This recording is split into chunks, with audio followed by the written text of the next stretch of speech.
I've asked nutritionist Priya to tell us what's what.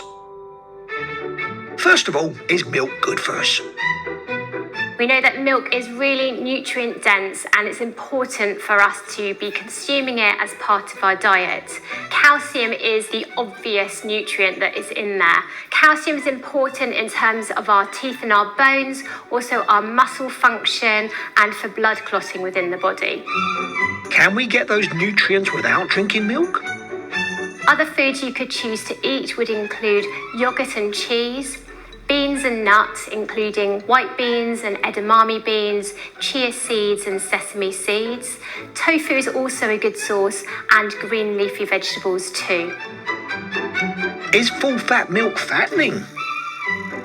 If we look at full-fat milk here, it contains 3.7% fat. That's not a high-fat product. If you're just having a bit in your tea and having some with your cereal, then that's totally fine to be choosing full fat if that's the one that you like. If we compare full fat to something like skimmed milk, this is only 0.1% fat, so a huge difference, but also a big difference in terms of taste as well. It could also be that by sticking to a milk that has a higher fat content means that you feel more satisfied with the food that you are having, and it stops you from reaching for that extra biscuit later. What about our cholesterol?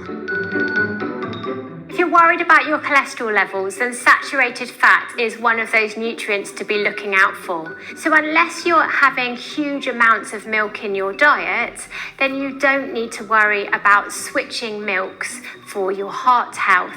Other foods such as your cakes, pies, pastries, biscuits and crisps are more likely to be contributing to the saturated fat in your diet.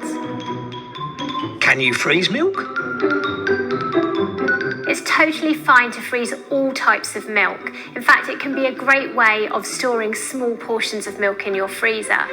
Do be aware that when you freeze plant-based milks, they can tend to separate, so give them a good shake up before you use them.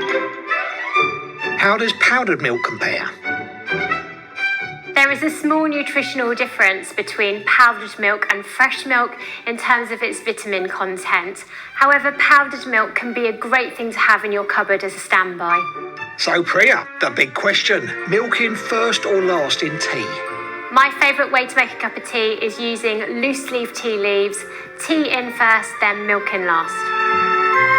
Go on Priya, give me a milk top tip. One top tip would be, if you were thinking about making a substitute for cream in a recipe, you could choose Gold Top milk. The Gold Top is 5% fat, which makes it really creamy, great for something like a risotto or a rice pudding.